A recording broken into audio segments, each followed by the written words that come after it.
Bonjour et que Dieu vous bénisse. Bienvenue sur le podcast Épieux, un échange conduit en esprit et en vérité. Nous sommes l'Église pentecôtiste unie en Europe et aujourd'hui nous allons aborder tous les changements que Dieu a pu réaliser dans notre vie depuis que nous avons choisi de le suivre. Dans Ézéchiel 36, verset 26, le Seigneur il nous dit « Je vous donnerai un corps nouveau et je mettrai en vous un esprit nouveau. J'ôterai de votre corps les corps de pierre et je vous donnerai un corps de chair. » Comment s'opère cette transformation dans nos vies? Donc, pour répondre à la question, 4 frères et sœurs de l'église de Marseille sont invités aujourd'hui. Donc, notre sœur Amélie, notre sœur Denise, notre frère Dylan et notre frère David et moi présent, le frère Brian. Que Dieu vous bénisse. Dieu vous bénisse. Dieu vous bénisse. Dieu vous bénisse. Dieu vous bénisse. Amen. C'est vraiment une bénédiction qu'on puisse être tous réunis ici pour partager parce que c'est vraiment une thématique très importante. On va parler vraiment des changements que Dieu a fait dans chacun de nos vies. Et pour commencer ce podcast, on va se poser une question. Donc, ça fait maintenant plusieurs années que vous avez choisi de suivre Dieu dans votre vie. Et chacun de nous, on a observé des choses, surtout des changements dans notre vie. Donc, j'aimerais que vous puissiez me partager quels ont été ces changements, les premiers changements, on pourrait dire, dans chacun de notre vie. Est-ce qu'il y a eu peut-être des priorités qui ont changé? À vous la parole. Peut-être notre sœur Amélie qui pourrait nous partager ces changements que Dieu a fait dans ta vie, ma sœur. Amen. Merci mon frère pour la parole. Donc, par rapport aux changements que le Seigneur a fait dans ma vie, la première chose qu'il a faite, c'est qu'il m'a donné la joie. Il faut savoir qu'avant de connaître le Seigneur, j'étais en dépression, je prenais beaucoup de médicaments.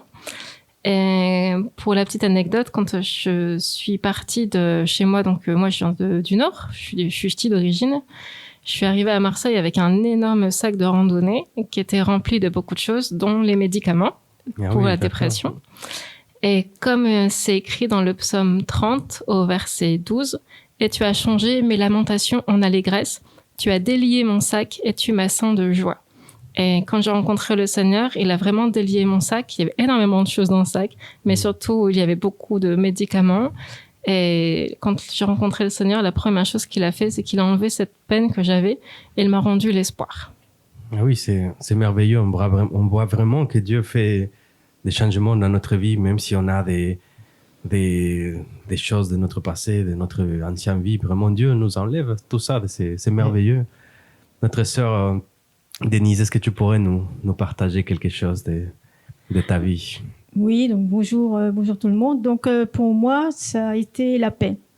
En fait, ça faisait 2-3 ans que je recherchais la paix intérieure et que je n'arrivais pas à la trouver, ou alors je la trouvais, mais elle redisparaissait.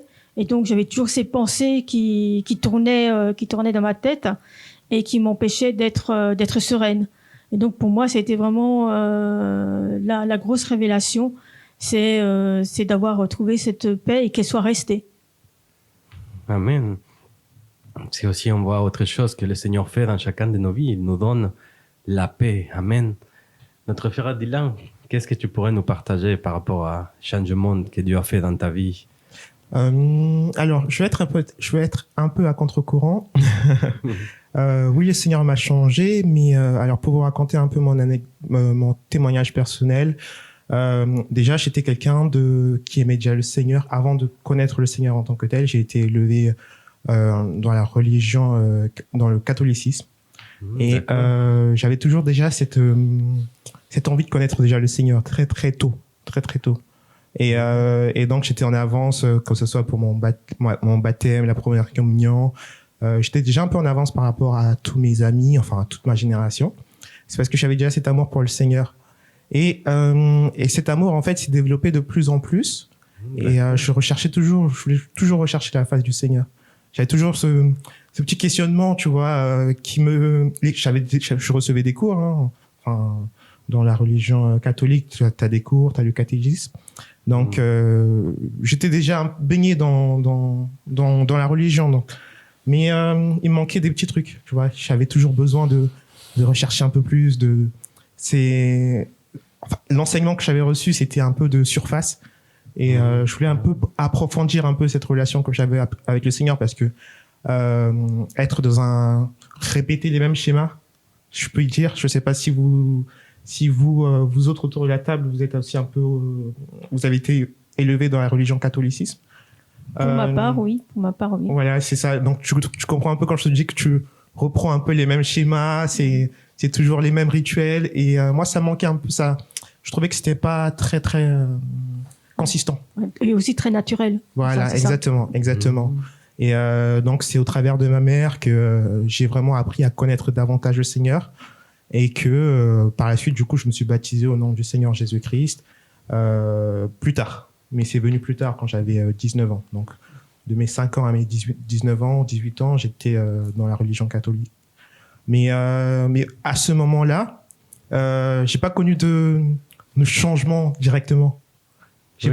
Exactement. C'est venu progressivement, je peux dire. Oui, on pourrait dire que vraiment ce changement est venu quand ta relation avec le Seigneur a commencé vraiment à se développer, parce qu'auparavant, oui, c'est vrai que dans l'Église catholique, il y a beaucoup de choses qu'il faut faire ci, il faut faire ça, mais il n'y a pas vraiment cette connexion, cette relation avec le Seigneur, parce que c'est, comme tu le disais, beaucoup de répétitions, beaucoup de choses à faire.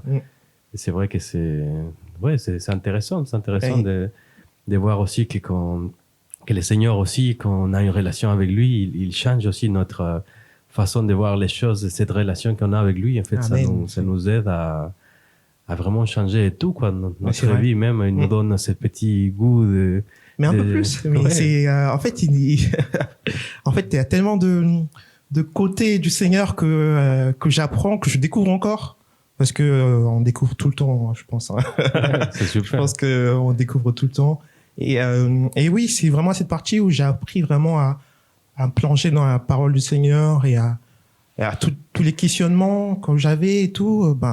On a des réponses dans la parole du Seigneur. Donc je dirais que ce changement, c'est pas un changement rapide, mais c'est vraiment un approfondissement de ma manière de penser déjà, et de ma relation avec le Seigneur. Donc s'il y avait un grand changement que je dirais, c'est vraiment ce côté-ci. Vraiment toujours vouloir connaître un peu plus le Seigneur, me poser des questions aussi, et me poser des questions, remettre aussi un peu ce que je comprends, de ce que je connais aussi de la Bible aussi également. Et ce qui est bien aussi, c'est que c'est l'Esprit Saint qui parce qu'on peut lire la Bible, je lisais la Bible, mais avec l'Esprit Saint, en fait, on découvre un autre aspect de la lecture de la parole du Seigneur, qui est plus profond. Oui, c'est vrai que c'est un changement vraiment que Dieu fait dans chacun de nos vies quand on a cette relation. Amen. C'est vrai. Merci, mon frère, pour ton partage. Et notre frère David, qu'est-ce que tu pourrais nous partager par rapport au changement que Dieu a fait dans ta vie? Moi, le Seigneur, ce qu'il a changé, c'est qu'en fait, quand j'étais jeune, on va dire même depuis petit, on va dire jusqu'à l'adolescence, ou pré-adolescence peut-être, le Seigneur, j'avais des angoisses, et des angoisses qui se traduisaient aussi par dans la chair, en fait, physiquement, au niveau du ventre, plein de choses, quoi. Et c'était des angoisses, mais c'était quelque chose, c'était plus fort que moi, sur rien, ça partait de rien, en fait. C'était des angoisses au collège, par exemple, à l'entrée, on devait m'appeler, juste ça me créait des angoisses. Je savais même pas d'où ça venait, ou réellement pourquoi j'avais ça, finalement. Et ça a duré, et un jour, à l'église, on priait, et le Saint-Esprit, le Seigneur, il m'a enlevé ces angoisses-là, ce sentiment d'angoisse que j'avais par moment qui venait. Alors c'était pas de la peur, c'était vraiment des angoisses. Entre la peur et l'angoisse, il y a quand même une différence. Et il m'a enlevé ça, et depuis, parce que ça se traduisait quand même physiquement à l'intérieur, je ressentais des choses, c'était pas seulement dans la pensée, c'était aussi physiquement. C'était pour ça que c'était fort quand même comme angoisse. Et le Seigneur, quand on était en train de prier à l'église, et le Seigneur m'a quitté ces angoisses-là. Il m'a quitté cette angoisse qui était même, on va dire, physique. où le ressentiment était physique. Et depuis, le Seigneur, tout au long de mon cheminement avec le Seigneur, il m'a appris à avoir confiance en lui. Et quand il y avait des choses qui pouvaient arriver, mais cette fois des problèmes d'adultes, et ben le Seigneur, il m'a appris à toujours avoir confiance en lui et surtout de pouvoir dormir profondément, même quand il y avait des problèmes où il n'y avait pas de solution. Parce que généralement, les problèmes, quand il n'y a pas de solution, on a du mal à dormir. Et ben en fait, moi, j'ai y pensé un petit peu, mais la nuit, je dors. Amen. Et je dors pleinement. Donc, le Seigneur m'a appris à ne plus angoisser quelque part, même quand il y a des vrais gros problèmes. Et je vois que ma mère, c'est une angoissée. Alors, je sais pas si ça y joue, mais ma mère est quelqu'un qui est angoissé quand même, qui a beaucoup d'angoisse sur beaucoup de choses. Prendre le train, c'est une angoisse. Pour des choses bêtes, en fait. Donc, je remarque quand même une similitude. Et le Seigneur me l'a enlevé, cette angoisse-là. Donc, je voulais juste vous donner un petit verset par rapport à ça. Parce que le Seigneur m'a souvent nous donne à tous des versets, mais sur ce thème-là, c'est dans Matthieu 6, à partir du verset 25.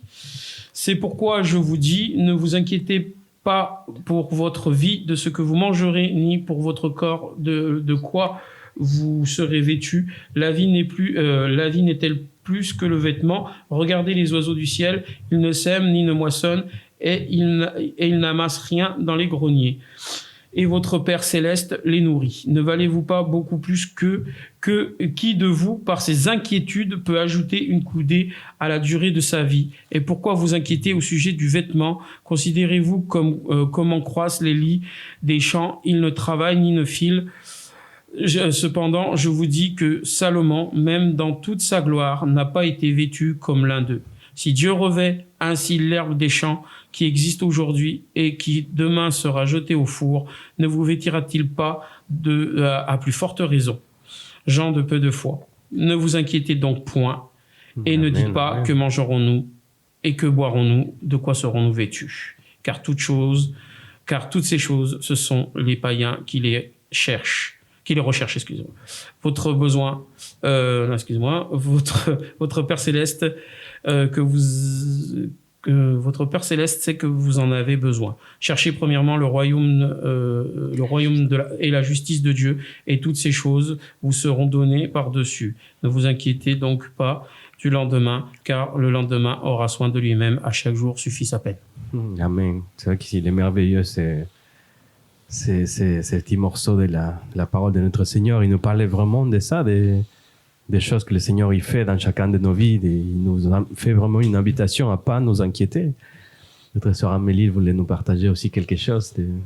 Oui, gloire à Dieu pour le témoignage de mon frère David, parce que c'est vrai que j'ai parlé par rapport à la dépression, mais c'est vrai que j'avais aussi beaucoup d'angoisse et que moi aussi je suis passée par cette époque-là où je somatisais, on appelle ça somatiser, oui. tout ce qui est psychologique qui va se transformer en une réaction physique. Et c'est vrai que j'avais beaucoup de problèmes d'estomac, de ventre. C'était vraiment quelque chose de douloureux, et physiquement c'était très compliqué quand j'allais à l'école d'avoir toujours ces problèmes au ventre. Et quand tu parles par rapport à ta maman qu'elle est angoissée de prendre les transports, etc., c'est vrai que tellement le Seigneur fait des choses dans notre vie que après il y a des choses qu'on se rend plus trop compte. Mais je sais qu'à une époque j'étais limite agoraphobe, j'avais peur d'aller dans les magasins, de faire les courses. C'était pour moi un but, et d'aller dans un magasin et d'acheter du raisin parce que j'avais envie de manger ça. Pour moi, c'était une épreuve et c'était quelque chose où il fallait que j'arrive à vaincre pour aller jusque-là. Et même me balader à l'extérieur, dans une foule, j'avais extrêmement peur de ça. Et maintenant, c'est vrai que le Seigneur a enlevé cette crainte-là. J'ai plus de réaction physique, des maux de ventre. C'est vrai que parfois, il m'arrive encore de m'inquiéter sur certaines choses, et le Seigneur, comme tu le dis, il dit de pas s'inquiéter. Et c'est vrai qu'il remplace vraiment cette crainte-là par une paix, et physiquement, on n'est plus du tout dans la souffrance, mais on a vraiment le Seigneur qui agit dans notre vie, et on le ressent à la fois spirituellement et physiquement. Amen, c'est merveilleux. C'est vrai que le Seigneur, il fait vraiment un changement dans notre vie, parce que avant, quand on était dans le monde, en fait, on était nous-mêmes avec nous-mêmes, on pourrait dire. C'était moi avec le monde. Et quand on revient, en fait, on vient plutôt à notre Seigneur. Vraiment, c'est lui qui nous accompagne. Il tient notre main il nous accompagne dans la vie, tous les jours, il nous aide. Et c'est merveilleux parce que le Seigneur, il fait vraiment des changements dans notre vie, dans chaque aspect de notre vie. Et c'est vraiment une bénédiction de savoir qu'on est maintenant ses enfants. Et la Bible, il nous parle vraiment d'une nouvelle naissance. C'est ça qui est très important parce qu'il nous dit, le Seigneur, qu'avant de lui connaître, on était des créatures en fait, qui étaient dans le monde, qui marchaient tout seuls avec leur propre force. Mais quand on vient au Seigneur, en fait, on est à nouveau, et ça, c'est quelque chose de merveilleux. Et donc maintenant, j'aimerais qu'on parle par rapport à ces changements en fait qui se sont reflétés dans notre vie. Il y a aussi des choses qui se passent dans notre vie. En fait, c'est des idées que par rapport au monde, il y a des choses qui ont été impactées dans notre vie. Par exemple, avant, peut-être on faisait des choses qu'on croyait que c'était bien, ou ça nous paraissait bien, ou on croyait que c'est comme ça. En fait, c'est normal. Tout le monde le fait, donc on le fait.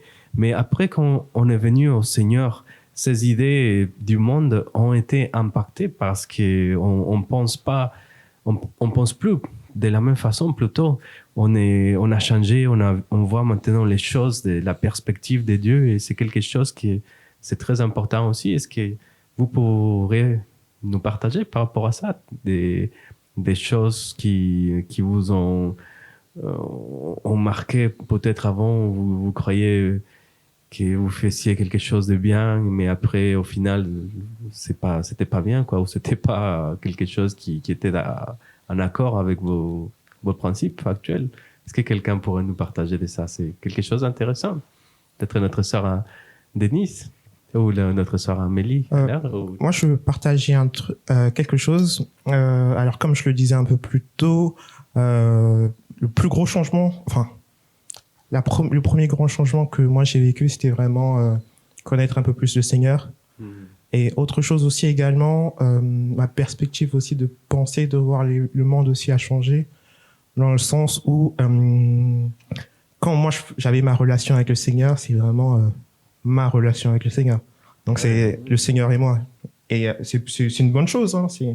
C'est une très très bonne chose. Et même quand j'étais mon passé dans le catholicisme aussi, c'était une très bonne chose. Mais c'est surtout que ce qui m'a apporté un peu plus, c'était surtout l'amour pour les autres. Parce que cet aspect, en fait, moi, je l'avais pas du tout. Moi, c'était d'abord moi et mes questions avec le Seigneur. C'était moi et mes soucis avec le Seigneur que je confiais au Seigneur. Ouais, c'est clair. Ouais. Exactement, tu vois. Et ce que j'ai appris aussi, enfin, ce que le Seigneur m'a fait changer aussi, c'est de ne pas être indifférent aussi face aux autres. Parce que moi, je le dis encore moi, désolé, mais c'est vraiment mon témoignage. Quand tu fais ta marche avec le Seigneur, tu as un peu comment dire ça, c'est un peu une marche personnelle. Et donc, quand tu commences à marcher personnellement, enfin, quand tu marches, toi et le Seigneur, pour moi, personnellement, c'est ce que j'ai vécu et c'est ce que je ressens, c'était, je m'intéressais pas aux autres. Je m'intéressais pas, j'avais pas l'amour du Seigneur pour les autres. Vous voyez ce que je veux dire? Et c'était vraiment, je regardais que moi, les défauts, ce que le Seigneur pouvait améliorer en moi. Mais je tournais pas mes regards vers les autres. Et du coup, cette manière de penser m'a enfermé un peu dans un prisme où j'étais que personnel. En fait, je voyais que moi. Alors, le bon côté, parce qu'il y a un bon côté aussi, c'est que c'est surtout de ne pas juger les autres. Mais c'était un peu, je me suis senti beaucoup seul. Parce que quand tu es un peu, ton entourage n'a pas la même manière de penser ou n'a pas les mêmes réflexions que toi, et même parmi mes amis et parmi les personnes avec qui je me suis baptisé aussi, on n'avait pas le même centre d'intérêt, je peux dire. On aimait tous le Seigneur, mais c'était pas de la même manière. En fait, je me suis rendu compte que j'évoluais vraiment tout seul, tu vois. Et par contre, c'est vraiment le côté aspect de l'Église qui me manquait. Et c'est ça que le Seigneur m'a mis à cœur. Et ça, c'était vraiment le second changement. C'était vraiment de porter mes regards aussi vers les autres. Mais surtout de vivre une vie de l'Église. En fait, tu peux vivre une vie chrétienne avec d'autres personnes qui ont les mêmes aspirations que toi, qui ont les mêmes manières pas les mêmes manières de penser, mais la même envie, tu vois. En fait, le Seigneur m'a rempli de son amour pour les autres dans l'église, tu vois. Et c'est pas quelque chose que j'avais auparavant. C'est venu après, dans un second temps. Et donc ça a impacté ma manière de voir le monde et de voir les autres âmes aussi. C'est vraiment l'amour du Seigneur pour les âmes aussi qui c'était mon second grand changement aussi également. Gloire à Dieu, c'est vrai que quand on est dans l'église, et le fait d'être entouré des frères et sœurs, ça nous aide vraiment à avoir des exemples, et ça nous aide toujours c'est vrai, ça. avoir cet amour pour le Seigneur, parce qu'on grandit tous ensemble dans le Seigneur. Trésor Denise, tu voulais nous partager quelque chose aussi? Oui, effectivement, parce que je me suis beaucoup retrouvée dans le témoignage de Dylan, parce que pour moi c'était effectivement très très difficile d'arriver à m'extérioriser, à parler avec les frères et sœurs. Je me sentais comme si j'étais différente, comme si ce que moi je pensais était pas la même chose qu'ils pensaient. Et c'est vrai que tu as tendance à rester dans ton coin et à ne pas communiquer avec les autres. Et c'est vrai que en fait c'est tout l'inverse avec le Seigneur. Il nous apprend à aimer son prochain, à aimer son frère, à aimer sa sœur. Et ça c'est vraiment quelque chose d'incroyable, parce que moi qui avait énormément de mal à aller vers les gens, je me suis d'un seul coup retrouvée avec une énorme famille. Pour moi, c'est une énorme famille. Parce que c'est vrai que entre moi toute seule, éventuellement avec mes enfants, et là d'un seul coup avec X frères et sœurs, pour moi, ça a été vraiment une grosse découverte. C'est vraiment été quelque chose d'incroyable, quoi, de toute cette relation que l'on peut avoir avec d'autres, et sur un thème qu'est le Seigneur. Amen. C'est incroyable. C'est vrai. Oui, c'est incroyable, parce que ça nous aide aussi vraiment à voir les choses d'une autre façon. C'est vrai que quand on est dans le monde, souvent on a tendance à être tout seul, parce que le monde nous met dans une certaine solitude, vraiment. Exactement. D'être tout seul, le monde nous isole. Mais quand on est à l'église, entouré de tellement de frères et sœurs, de l'amour du Seigneur, c'est vrai que c'est bien, parce qu'on ressent vraiment l'amour de Dieu. Notre sœur Amélie, tu voulais aussi nous dire quelque chose par rapport à ça? Oui, tout à fait. En fait, dans la Bible, c'est écrit que chacun, au lieu de chercher son propre intérêt, doit chercher aussi celui d'autrui. Amen. Et c'est vrai que dans le monde, on apprend beaucoup à chercher son propre intérêt, d'abord son avantage à nous.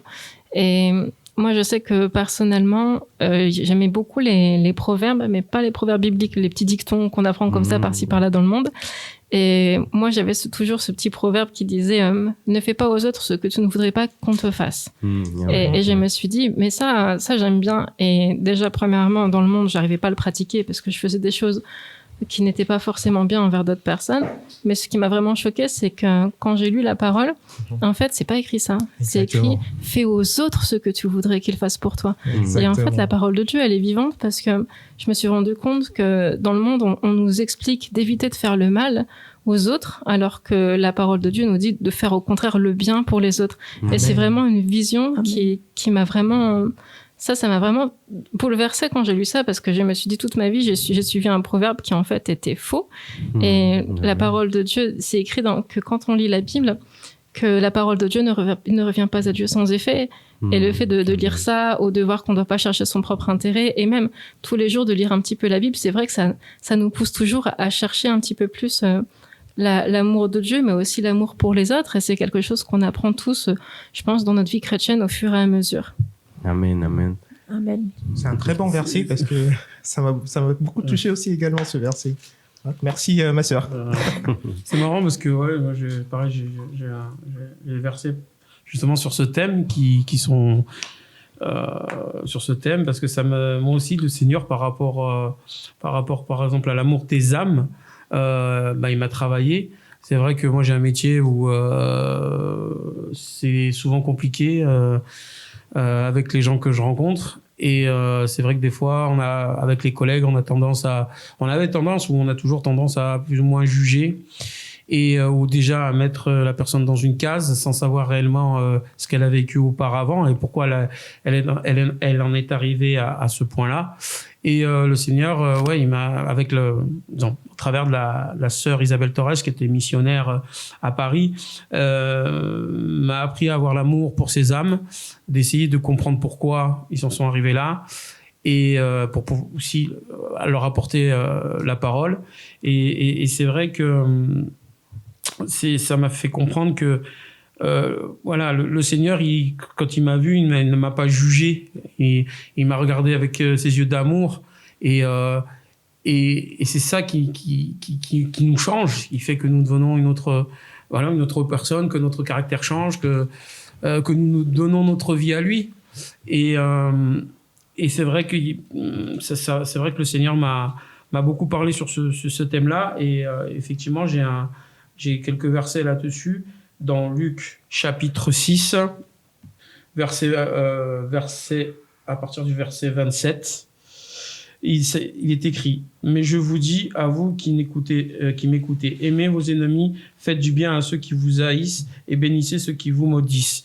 Priez pour ceux qui vous maltraitent. Si quelqu'un te frappe sur une joue, présente-lui aussi l'autre. Si quelqu'un prend ton manteau, ne l'empêche pas de prendre encore ta tunique. Donne à quiconque te demande et ne réclame pas ton bien à celui qui s'en empare. Ce que vous voulez que les hommes fassent pour vous, faites-le de même pour eux. Si vous aimez ceux qui vous aiment, quel gré vous en saura-t-on? Les pécheurs aussi aiment ceux qui les aiment. Si vous faites du bien à ceux qui vous font du bien, quel gré vous en saura-t-on? Les pécheurs aussi agissent de même. Et si vous prêtez à ceux de qui vous espérez recevoir, quel gré vous en saura-t-on? Les pécheurs aussi prêtent aux pécheurs afin de recevoir l'appareil. Mais aimez vos ennemis, faites du bien et prêtez sans rien espérer. Et votre récompense sera grande et vous serez fils du Très-Haut. Car il est bon pour les ingrats et pour les méchants. Soyez donc miséricordieux comme votre Père est miséricordieux. Ne jugez point et vous ne serez point jugés. Ne condamnez point, et vous ne serez point condamnés. Absolvez, et vous serez absous. Donnez, et il vous sera donné. Amen. Amen. J'aime beaucoup, petit aparté, mon frère, j'aime beaucoup ton témoignage et surtout l'expression mettre des gens dans des cases. Oui, c'est vraiment ça, c'est que le monde fait, en fait. C'est vrai que quand on regarde, surtout dernièrement, l'actualité des gens, en fait, on voit vraiment qu'il y a beaucoup de changements, en fait. Maintenant, on voit vraiment que les gens, ils sont centrés en eux-mêmes. Même avant, quand il y avait, par exemple, quelqu'un dans la rue qui tombait, il y a quelques années, c'était pas, il y a 50 ans, ou c'était il y a quelques années, s'il y avait quelqu'un qui tombait, tout le monde venait pour l'aider, mais maintenant, on voit si quelqu'un tombe, parfois, on voit que personne ne va l'aider. Au contraire, tout le monde sort son portable, il filme plutôt, il commence à rigoler. C'est quelque chose que de plus en plus, le monde fait vraiment ça dans les personnes. En fait, ils se centrent en eux-mêmes. Ils sont devenus très égoïstes. Mais la Bible, ce qui est incroyable, ce qui est génial, c'est qu'elle est toujours d'actualité parce que le Seigneur, Amen. il nous parle toujours, il nous dit qu'on doit toujours être des petits Christ. Et ça, j'aime beaucoup ce verset qui nous parle qu'on doit être des imitateurs de Christ. Et je pense que c'est ça la chose la plus importante, les changements, on pourrait dire plutôt, les changements les plus importants que Dieu fait en nous, qu'on devient des petits Christ, des imitateurs de notre Seigneur Jésus-Christ. Et ça, c'est quelque chose de très important qu'on a partagé, chacun de vous, dans chacun de vos vies. Il y avait peut-être des problèmes où il y a des soucis par rapport à les angoisses, par rapport à la paix, il y avait beaucoup de choses dans votre vie. Et que quand vous êtes devenu au Seigneur, en fait, tout ça s'est disparu parce que Dieu vous a donné la paix, vous a enlevé toutes ces choses-là. Et c'est vraiment quelque chose de merveilleux parce que ça a changé en vous l'idée sur le monde, en fait, l'idée, les regards vers les autres personnes. Et c'est merveilleux. Et on va partager maintenant par rapport à ces changements. Comment est-ce qu'ils se reflètent maintenant dans votre vie, peut-être dans votre physique, peut-être dans votre façon de penser. Moi, personnellement, ça se reflète comme on l'a dit tout à l'heure, dans les regards qu'on a envers les autres. Quand on est chrétien, en fait, et si on regarde quelqu'un qui a des problèmes, qui a des soucis, on va pas lui dire non, c'est pas mon souci, c'est pas mon problème, il s'est débrouillé. Non, au contraire, on va lui dire bon bah si tu as besoin d'aide, je suis là, ou est-ce que vous avez besoin d'un coup de main? Et même si c'est pas notre travail, je sais pas si c'est moi, mais c'est quelque chose d'important parce qu'on a vraiment cette envie de lui aider, de lui donner un coup de main parce que c'est l'amour de Dieu qu'on a en nous qui se reflète, on veut que ça se reflète envers les autres. Et c'est une façon de témoigner aussi parce que c'est une façon de leur parler de Dieu. Est-ce que quelqu'un pourrait me parler de ça? Moi, je vais peut-être commencer. Moi, ce que j'ai aussi comme témoignage, c'est que ce qui se passait, c'est que je n'arrivais pas à pardonner. C'était quelque chose que quand on me faisait du mal, la personne, je l'écartais et je passais à autre chose. Et c'est vrai que là, avec le Seigneur, c'est totalement différent parce qu'il demande à ce qu'on se pardonne. Il demande à ce qu'on pardonne aux autres et il demande à ce qu'on ne reste pas en dispute. Et c'est vrai que pour moi, ça a été un gros changement dans ma vie. C'est d'accepter que la personne peut être différente, peut penser différemment de moi, peut avoir un autre parcours que le mien et que peut-être que pour elle, ce qu'elle dit, c'est juste. Alors que pour moi, je vais le trouver que c'est faux, je vais trouver qu'elle m'a blessée, alors que pour elle, c'est normal, c'est naturel ce qu'elle dit. Et c'est vrai que ça, ce côté-là de pouvoir pardonner, de pouvoir accepter que l'autre soit différent de moi, ça a été vraiment un gros changement. Ça m'a permis aussi de me tourner plus vers les autres, de les écouter plus et d'être plus dans la compréhension, dans la bienveillance et aussi dans l'amour. Et c'est ce que le Seigneur, il demande à ce que l'on soit. Il demande à ce que l'on s'aime les uns les autres. Et c'est ça qui pour moi était un gros changement aussi pour moi. Amen. Vraiment, le Seigneur, il fait des changements en nous, surtout par rapport aux autres personnes, parce qu'on veut vraiment partager cet amour que le Seigneur nous a donné avec les autres. Amen. Est-ce que quelqu'un d'autre pourrait nous partager par rapport à ça, de comment est-ce que ça s'est reflété, cet amour du Seigneur que vous avez reçu, peut-être ces bénédictions qu'il vous a données envers les regards aux autres, ou peut-être autre chose, parce que c'est vrai qu'on parle sur les regards des autres ou des changements qu'il a fait dans notre vie, mais il y a des autres aspects aussi qu'il fait dans notre vie. Quand on vient au Seigneur, il y a des changements, mais il y a aussi peut-être des façons de penser. Peut-être avant tu pensais d'une façon, mais quand tu es venu au Christ, tu as changé cette façon de penser, et ça c'est aussi quelque chose qui fait le Seigneur dans notre vie. Oui, tout à fait. Tout à l'heure, tu parlais frère David a expliqué qu'il commençait à ne plus vraiment être dans le jugement par rapport aux personnes qui l'entouraient, parce que le Seigneur lui-même ne le jugeait pas. Et en fait, moi, quand j'ai connu le Seigneur, j'ai eu un enseignement catholique, mais assez restreint. Mais c'est vrai que du coup, quand je suis venue au Seigneur, j'avais beaucoup cette crainte d'être jugée. Et en fait, dans Jean 3,15, Jean 3,17, c'est écrit « Dieu, en effet, n'a pas envoyé son Fils dans le monde pour qu'il juge le monde, mais pour que le monde soit sauvé par lui. » Amen. Et quand j'ai lu ce verset-là, en fait, je suis vraiment arrêtée d'avoir la crainte d'être jugée, parce que quand on connaît pas vraiment le Seigneur et que on apprend que Dieu, en fait, quelque part, c'est pas qu'il a un fouet, mais qu'il peut nous punir, etc. C'est vrai que quand je suis venue au Seigneur, quand je le connaissais pas encore, j'avais beaucoup cette peur d'être condamnée. Alors que la parole dit que celui qui croira et sera baptisé sera sauvé, mais celui qui ne croira pas sera condamné. Tout le moment où moi je ne connaissais pas le Seigneur, j'avais beaucoup de crainte pour le fait d'être jugé par Dieu, d'être jugé aussi par la fin du monde, parce que quand on vit dans le monde, en fait, on voit tout à fait que le monde est en train de dépérir, qu'il y a de plus en plus de méchanceté, qu'il y a de plus en plus il y a des guerres. Bon, c'est vrai qu'il y en a toujours eu, mais c'est vrai que c'est quelque chose qui est de plus en plus fort. Et en fait, par rapport à ça, c'est vrai que moi, j'étais vraiment toujours dans cette crainte-là qu'un jour, le soleil exploserait et on mourrait tous comme ça. Des choses qu'on est vraiment quand on connaît pas le Seigneur. J'aime bien les films catastrophes de base, et c'est vrai que ça m'avait beaucoup trop monté à la tête. Et parfois, je me disais, on va tous exploser comme ça. Et quand on commence à connaître la parole de Dieu, en fait, on sait On sait que quand on vient au Seigneur, le Seigneur, il nous garde, il nous pardonne et qu'il est vraiment pas là pour nous juger. Et c'est vrai que ça nous donne vraiment un sentiment de confiance pour aller vers Dieu et aussi pour parler de Dieu aux autres pour qu'eux aussi puissent connaître ça. Amen, c'est merveilleux. Amen. Et c'est ça, en fait, qui nous parle, la parole du Seigneur. En 2 Corinthiens, chapitre 3, verset 18, le Seigneur, il nous dit « Nous tous qui s'envoilent sur les visages, contemplant comme dans un miroir la gloire du Seigneur, nous sommes transformés à son image, de gloire en gloire par l'Esprit du Seigneur. » Et on pourrait dire que c'est avant, en fait, on avait une voile sur notre visage.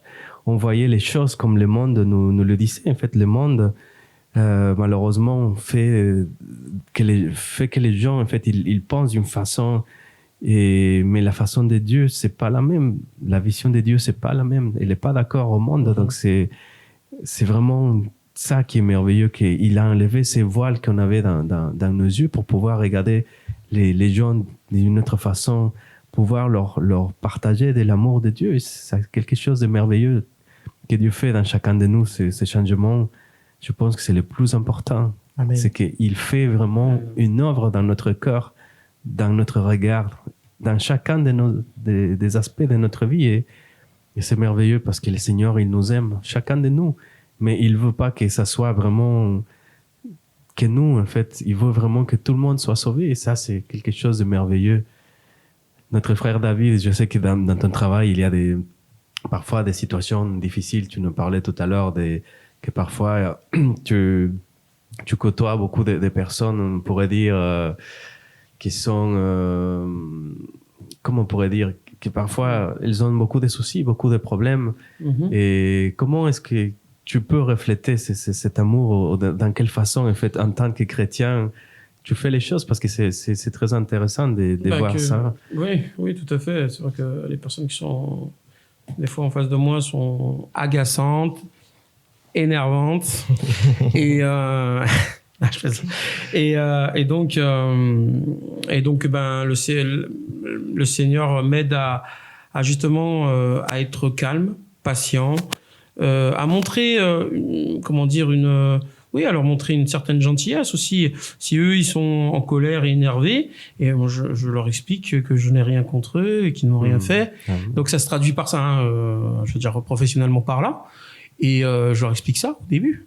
Et pour leur montrer que je ne suis pas agressif et que je ne veux pas les mettre dans une case quelque part. J'essaie de faire comprendre qu'il a son parcours et que je ne juge pas.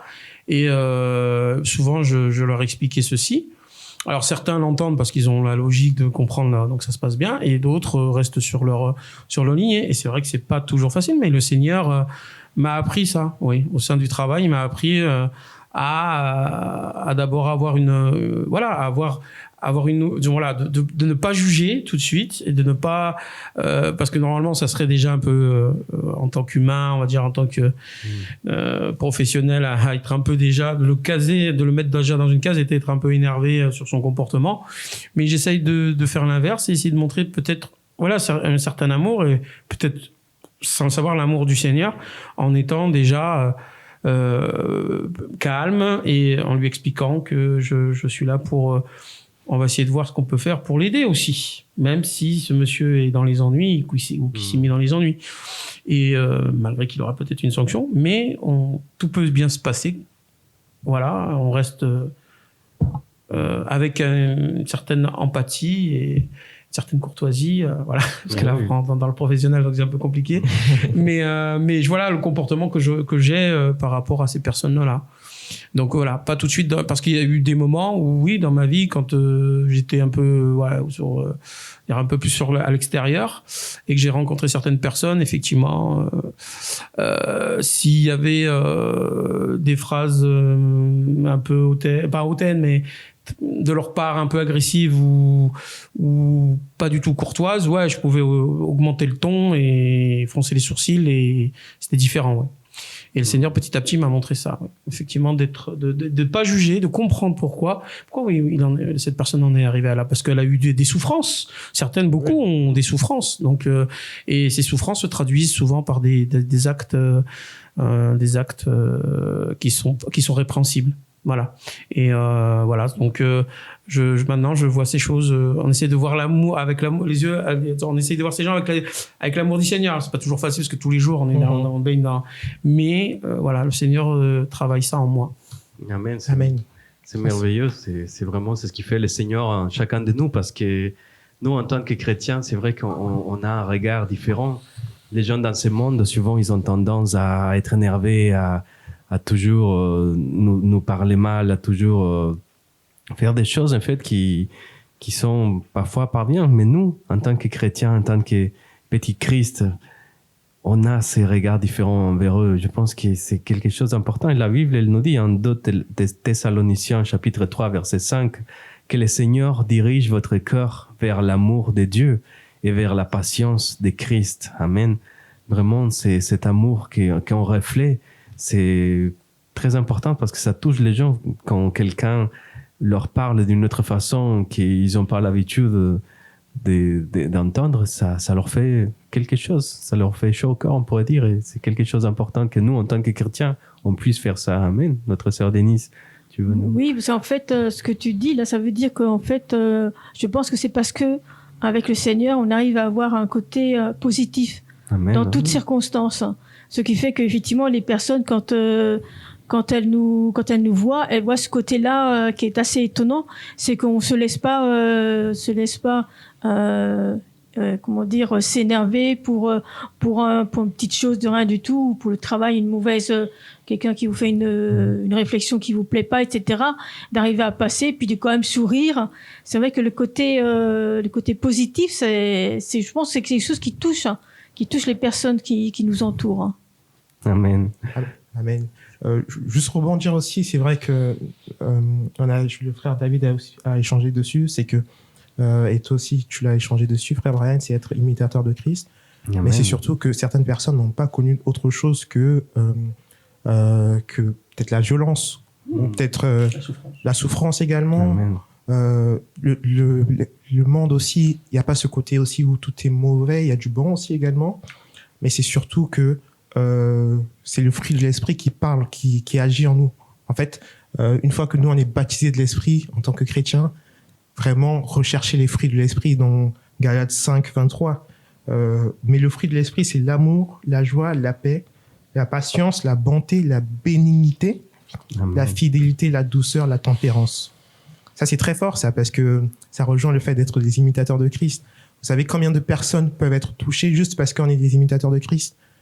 C'est très fort. Le Seigneur nous appelle à être des lumières, donc on n'est pas parfait. Je suis le premier à dire que je suis pas parfait. Et même la perfection, c'est compliqué de l'avoir en ce monde. C'est compliqué d'être parfait dans ce monde, mais avec le Seigneur, en fait, on tend vers cette perfection. Ah ouais, tout est possible. Amen. On essaye de tendre vers cette perfection. Donc ça, c'est un encouragement. C'est un encouragement pour moi, pour tous ceux, même ceux, si vous écoutez ce podcast aussi également. Et si vous recherchez vraiment, vous voulez vraiment faire plaisir au Seigneur, et plus que ça, être des imitateurs de Christ, recherchez les fruits de l'esprit. Et le Seigneur, Amen. Le Seigneur agira au travers de nous. Oui, c'est tout à fait ça, parce que justement, c'est ça que j'avais en tête, c'est que au départ, on parlait des changements que Dieu a fait dans notre vie, et on a tous parlé du premier fruit de l'esprit qui est l'amour.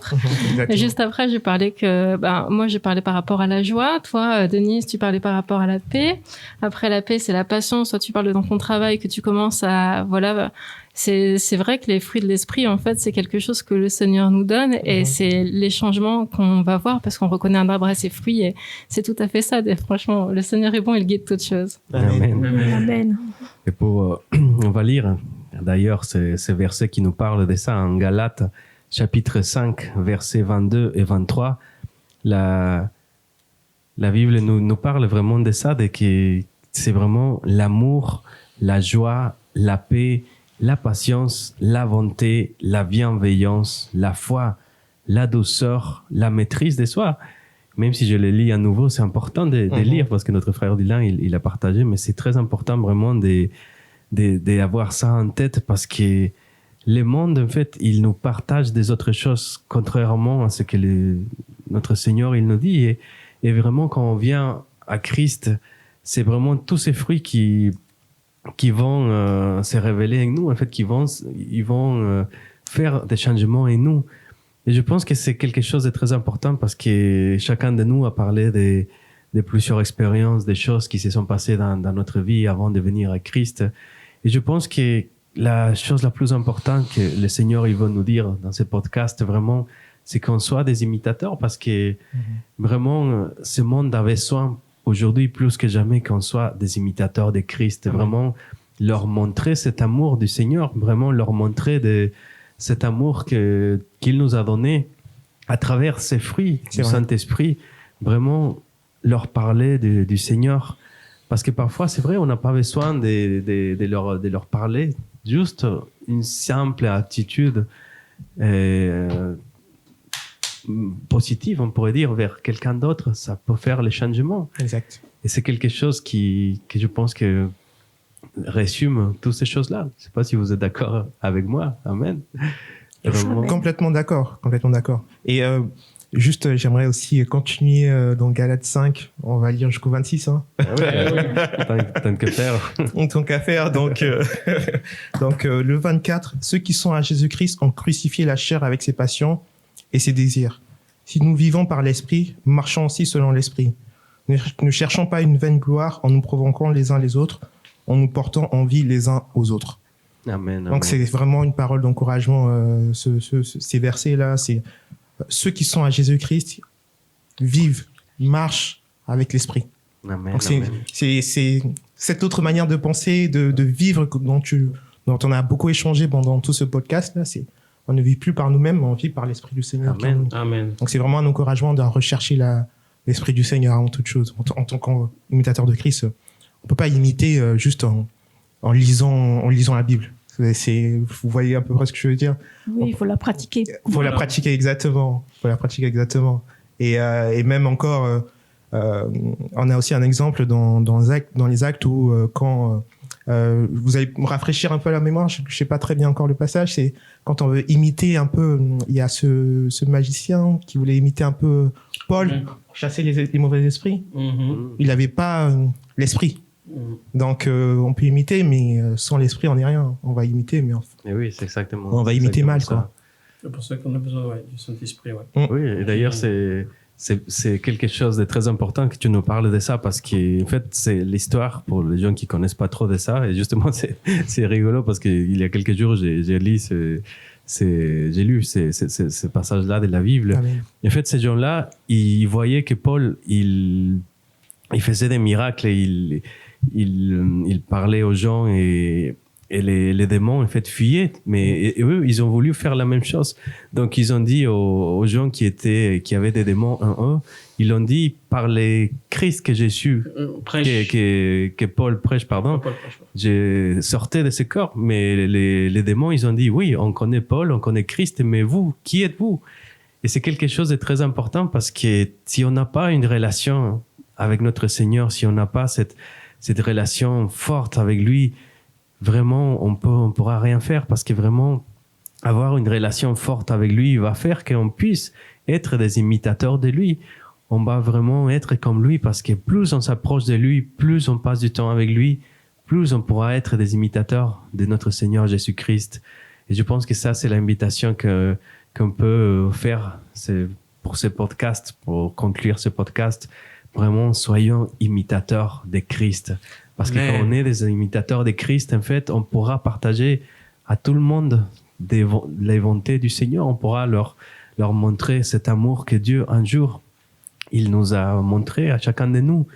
Donc, vraiment, Dieu est merveilleux. Et je pense qu'on va conclure sur ça.